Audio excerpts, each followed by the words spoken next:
معاذ ابن جبل بیان کرتے ہیں کہ ایک روز رسول اللہ صلی اللہ علیہ وسلم ہمیں نماز فجر پڑھانے کے لیے تشریف نہ لائے، قریب تھا کہ ہم سورج کے طلوع ہونے کا مشاہدہ کر لیتے، پھر آپ تیزی سے تشریف لائے، چنانچہ نماز کے لیے اقامت کہی گئی، رسول اللہ صلی اللہ علیہ وسلم نے بڑی مختصر نماز پڑھائی، پس جب آپ صلی اللہ علیہ وسلم نے سلام پھیرا تو با آواز بلند فرمایا کہ اپنی جگہوں پر ایسے ہی بیٹھے رہو، یعنی کوئی بڑا ایکسٹرا آرڈنری واقعہ ہوا جس کی وجہ سے آپ صلی اللہ علیہ وسلم نے فرمایا کہ آج نماز پڑھ کے بھائی کسی نے نہیں جانا، بیٹھے رہو۔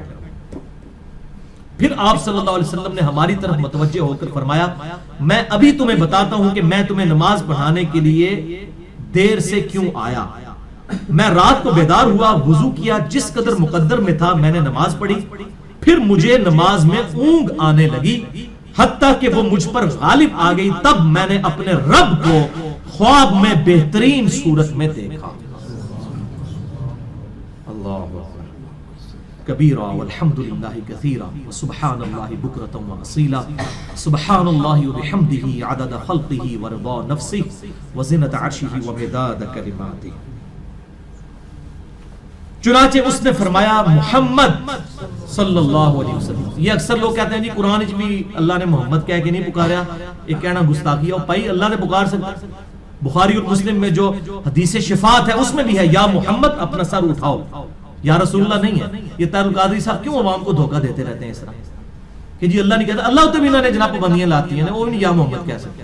ہاں ہم نہیں کہیں گے، قرآن حکیم میں اس کو منع کیا گیا کہ تم آپس میں اس طرح نہ نبی کو پکارو جیسا کہ آپس میں ایک دوسرے کو پکارتے ہیں۔ سورۃ الحجرات کے اندر، سورۃ النور کے اندر ہم تو یا رسول اللہ کہہ کر ہی آپ صلی اللہ علیہ وسلم کو پکاریں گے قیامت والے دن جب آپ ہمارے سامنے موجود ہوں گے۔ اور آج ہم نماز میں بھی السلام علیکم ایھا النبی پڑھتے ہیں۔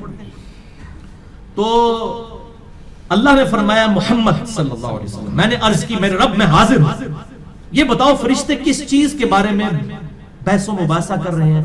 یعنی آپ نے اسی خواب میں دیکھا کہ فرشتے کچھ آپس میں بحث و تکرار کر رہے ہیں، کسی بات پہ ڈیبیٹ ہو رہی ہے، آپ کے کانوں تک وہ آواز نہیں پہنچ رہی تھی، آپ صلی اللہ علیہ وسلم وہ دیکھ رہے تھے صرف۔ تو آپ صلی اللہ علیہ وسلم اللہ تعالیٰ نے 3 مرتبہ ایسے فرمایا، میں نے عرض کی کہ میں نہیں جانتا، میں نہیں جانتا، میں نہیں جانتا، یعنی 3 دفعہ آپ نے کہا کہ مجھے نہیں معلوم یہ کس بات پہ جھگڑ رہے ہیں۔ پھر آپ صلی اللہ علیہ وسلم نے فرمایا میں نے اپنے رب کو دیکھا کہ اس نے اپنا ہاتھ میرے کندھوں کے درمیان رکھا، یعنی 2 کندھوں کے درمیان پیٹھ پہ، حتیٰ کہ میں نے اس کے انگلیوں کے پوروں کی ٹھنڈک بھی اپنے قلب اور سینے میں محسوس کی جیسا کہ اس کی شان کے لائق ہے۔ اب اس ہاتھ کی تمثیل ہم اپنے ہاتھ سے نہیں دے سکتے، یعنی فرماتے ہیں اللہ تعالیٰ نے 2 کندھوں کے درمیان جب ہاتھ رکھا تو میرے دل نے اور میرے سینے نے اس کی ٹھنڈک کو محسوس کیا اور میرے سامنے ہر چیز واضح ہو گئی۔ یعنی وہ اللہ تعالیٰ کی طرف سے خاص کرم ہوا کہ آپ صلی اللہ علیہ وسلم کو جو فرشتے جھگڑ رہے تھے اس چیز کا علم عطا فرما دیا گیا اور میں نے پہچان لی۔ پھر میرے رب نے فرمایا محمد، میں نے عرض کی میرے رب میں حاضر ہوں، اب بتاؤ کہ مقرب فرشتے کس چیز کے بارے میں بحث و مباحثہ کر رہے ہیں؟ میں نے عرض کیا اے اللہ وہ گناہ مٹا دینے والے اعمال کے بارے میں ڈسکس کر رہے ہیں۔ اللہ نے فرمایا وہ کیا اعمال ہیں؟ اب اللہ کو تو پتا ہے لیکن یہ ہماری اب تعلیم ہو رہی ہے، وہ کون سے اعمال ہیں گناہ مٹا دینے والے؟ اب یہ آپ سنیں اور آج سے ان پہ ایگزیکیوشن شروع کر دیں۔ میں نے عرض کی 3 چیزیں، نمبر 1 باجماعت نماز پڑھنے کے لیے پیدل چل کر جانا، نمبر 2 نماز کے بعد مسجد میں ہی بیٹھے رہنا، اور نمبر 3 ناگواری کے باوجود اچھی طرح مکمل وضو کرنا، یعنی خصوصاً سردیوں میں بڑا مشکل کام ہوتا ہے۔ یہ 3 اعمال ہیں جو گناہوں کو مٹا دینے والے ہیں۔ اللہ اکبر۔ نمبر 1 باجماعت نماز پڑھنے کے لیے پیدل جانا، نمبر 2 نماز پڑھنے کے بعد مسجد میں بیٹھنا، یعنی مسجد میں دل اٹک رہا ہو، جو بخاری اور مسلم کی متفق علیہ حدیث ہے 7 لوگوں کو اللہ کے عرش کا سایہ نصیب ہوگا، ان میں سے ایک وہ بھی ہوگا جس کا دل مسجد میں اٹکے، اور نمبر 3 ناگواری کے باوجود اچھی طرح وضو کرنا، ڈنگ ٹپاؤ کام نہ کرنا بلکہ پورے پروٹوکول کے ساتھ وضو کرنا، خصوصاً سردیوں کے موسم کے اندر۔ پھر اللہ نے فرمایا کہ وہ کس چیز کے بارے میں بحث کر رہے ہیں؟ میں نے عرض کیا درجات کے بارے میں، تو اللہ نے فرمایا وہ کیا ہیں؟ یعنی ایک تو بحث ہو رہی تھی گناہ مٹا دینے والے اعمال پر، اور ایک تھی درجات بلند کرنے والے اعمال، وہ بھی ذرا سنیے، وہ بھی 3۔ میں نے عرض کی نمبر 1 کھانا کھلانا، اللہ، نمبر 2 بات نرمی سے کرنا، اور نمبر 3 جب لوگ سو رہے ہوں اس وقت اٹھ کر نماز پڑھنا. اس میں ایک ڈیٹم لائن ہے، یعنی فجر کی نماز ہے اور ویسے بھی تہجد کی نماز. یہ 3 اعمال ہیں جو درجات بلند کرنے والے ہیں. یعنی نمبر 1 کھانا کھلانا، نمبر 2 بات نرمی سے کرنا، اور نمبر 3 تہجد کی نماز پڑھنا. یہ ایکسٹرا آرڈنری درجات کے لیے ہے. الحمدللہ فضیلت. اب جناب آگے اس کا کلائمیکس، ایپیکس اور ڈراپ سین اس خواب کا آنے لگا ہے. اب آپ کے لیے بھی امتحان شروع ہو گیا. پھر اللہ نے مجھ سے خواب میں فرمایا محمد مانگو مجھ سے کیا مانگنا چاہتے ہیں صلی اللہ علیہ وآلہ وسلم. تو آپ صلی اللہ علیہ وسلم نے پھر ایک دعا مانگی اپنی خواب کے اندر. وہ دعا میں آپ کو بتاتا ہوں. اور پھر اس خواب کے اینڈ پہ آتا ہے آپ صلی اللہ علیہ وسلم نے فرمایا اس خواب کو یاد کر لو، یہ خواب سچا خواب ہے اور اسے دوسروں تک بھی پہنچاؤ جو میں نے اپنے رب سے دعا مانگی ہے. تو یہ اب ہماری رسپانسبلٹی ہے. میں نے تو آج پوری کر دی آپ تک پہنچا کے، آپ نے لوگوں تک پہنچانا ہے. اور مشکات میں 748 نمبر حدیث ہے، مشکات ایزیلی اویلیبل ہے.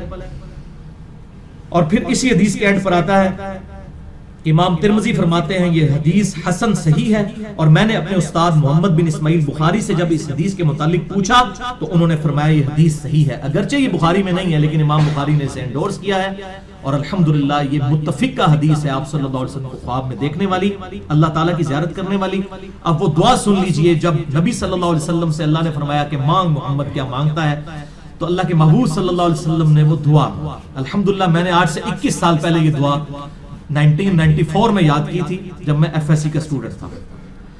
اللہم انی اسألک فعل الخیرات وترک المنکرات وحب المساکین وان تغفر لی وترحمنی واذا اردت فتنة فی قوم فتوفنی غیر مفتون اسألک حبک وحب من یحبک وحب عملی یقربنی الی حبک.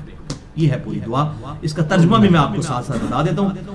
اللہم انی اسألک فعل الخیرات، اے اللہ میں تجھ سے سوال کرتا ہوں نیک اعمال کرنے کا، وترک المنکرات اور ہر گناہ کو چھوڑ دے، وحب المساکین اور مسکینوں کی محبت کی. یعنی وہ جو کچھ آپ کو فرشتوں کی جو بحث تھی نا اسی کو آپ نے اسی وقت دعا میں کنورٹ کر دیا. وَأَن تَغْفِرَ لِي وَتَرْحَمَنِي، اور یہ کہ تو مجھے بخش دے اور مجھ پر رحم فرما. وَإِذَا أَرَدْتَ فِتْنَةَ فِي قَوْمٍ فَتَوَفَّنِي غَيْرَ مَفْتُونٍ، اور جب تو کبھی ارادہ کرے کسی قوم کو آزمائش میں ڈالنے کا تو اے اللہ مجھے آزمائش سے بچا کے رکھ.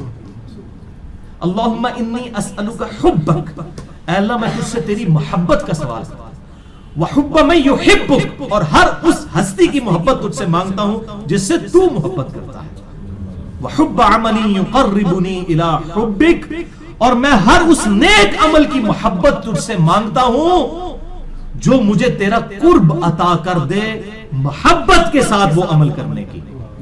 دیکھ اور دعا بھی ہے نا جو سنن ابی داؤد اور جامعہ ترمذی میں معاذ ابن جبل کو ہاتھ پکڑ کر اللہ کے محبوب نے فرمایا تھا صلی اللہ علیہ وسلم معاذ تجھ سے محبت کرتا ہوں.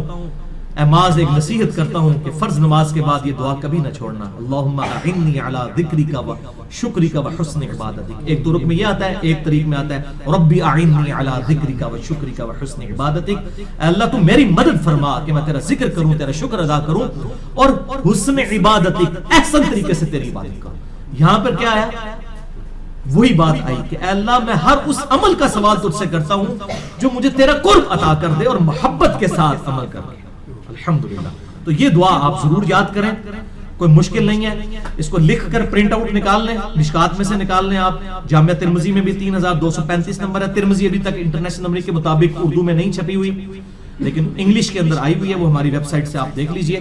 تو بہرحال یہ دعا آپ مشکات میں سے بھی ڈاؤن لوڈ کر سکتے ہیں. الحمدللہ. اہل سنت پاک.com